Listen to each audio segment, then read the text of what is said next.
Today I thought what I would do is we go on the search for pawpaw tree. Some of you don't know, pawpaw tree is a native plant of North America. I'm in Ohio, northern Ohio, so it's now recently become the state fruit. And it's favorite food of the woolly mammoth. So this is a pawpaw tree I've tried to grow in my yard. If you look at the leaves, you can see they're actually pretty big. So it's hard to miss a pawpaw tree. I've been growing them now for a while, and they're pretty slow growers. This one comes from something called Edible Landscape, which is from Virginia, which really works pretty well. I have a smaller one over here. It's coming along pretty well as well. But it's got no fruit at all, although they're pretty small to have fruit right now. So what I thought what I would do is I'd take a morning walk every day. This development used to be in a place that was a farm 20 years ago. In the last 15 years or so, they've turned it into a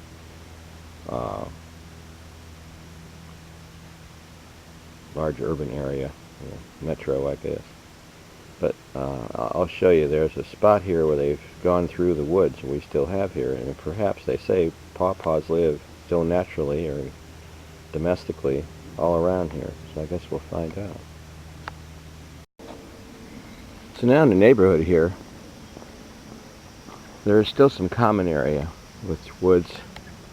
Goes around the back for quite a few miles if you take an aerial view. Goes in both directions. Kind of goes through the middle of this area. We have a lot of deer here, so there's a deer follow that goes here. So I thought recently what's happened is the electric company has come in here, and they've taken out a huge section where they can move their equipment to maintain the high tension power lines.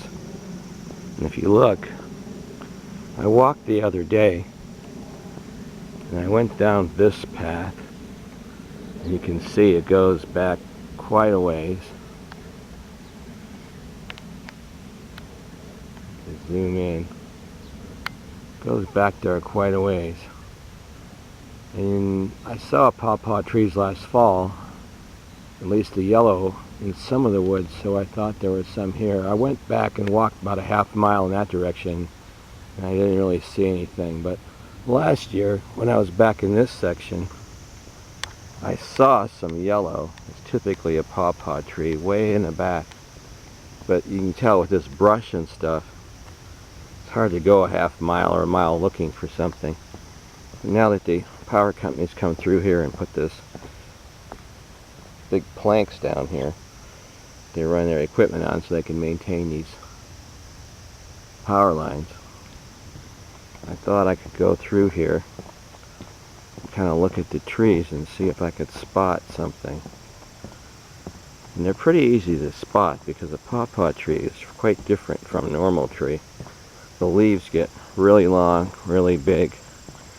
Looks almost like it ought to be some kind of a tropical plant or something. And typically we have these types of trees here. You can see there. The leaf pattern is quite small, although the tree is very large. Some are 60 feet tall. Some more than that. You see them in the distance, they're sticking up.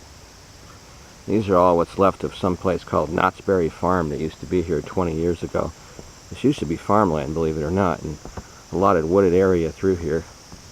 I'm not very far from the original Oregon Trail. So this is where all the settlers used to going west, used to come through here with their covered wagons, if you can believe it. And they used to have to cut brush through this area. This is where Daniel Boone came through, and he on his way down. A lot of things like that. So I thought I'd just look through these trees, and you can tell by the patterns of a tree whether it's a pawpaw or not. And normally with pawpaw trees, if you've not seen one, they grow in clusters or patches. Hence the old song people sing, the pawpaw patch. If you find one, you'll find more. The reason I'm looking for them is You know, August to September, right around September, we're supposed to have fruit that's ripe. And actually, it looks like they go through areas of water. Looks like here, right where they've cut through a patch of pawpaw. I think I see one already. You'll see when I zoom in on it what I'm talking about. Yep, right here. Boy, I almost got run over. Some of them did, it looks like. See that tree? It's exactly like the one in my yard. Same leaf pattern, if you look at it. Except, of course, it appears to be much, much larger. And actually, from here I can see some pawpaw, so let me, I'll go walk in and I'll show you what they look like. Go through here in the brush. Actually, there's no, ouch. Yep, let's see.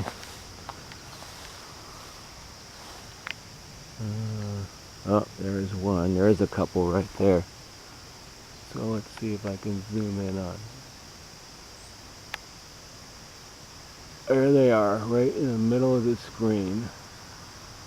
Like a cluster of them.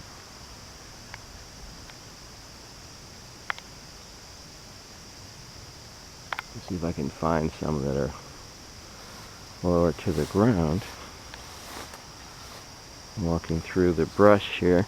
So these pawpaw trees are quite large in diameter. You see, there's a whole cluster of them here. And look at the size of these leaves. Here's my hand.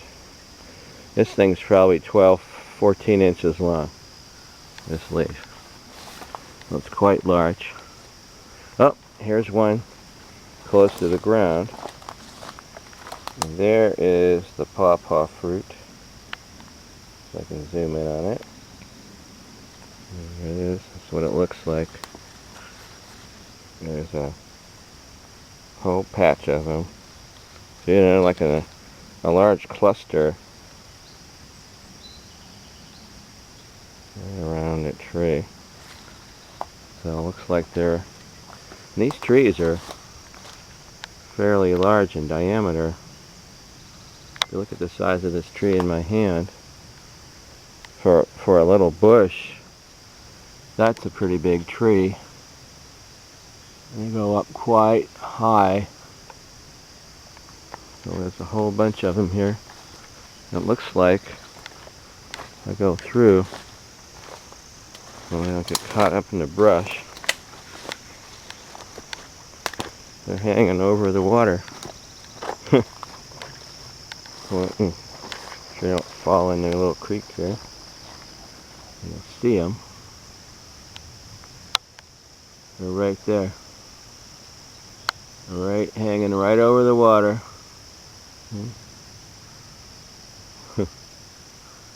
There's a whole cluster of them, that whole branch of pawpaw trees. And there's a bunch more up there in that tree. I see them all over. Okay, so they're done. That's what they look like.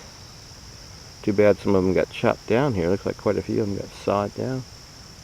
But there's a whole patch for sure right in this area. This goes to show they are native to North America. Apparently they do grow in the wild. Okay, thank you.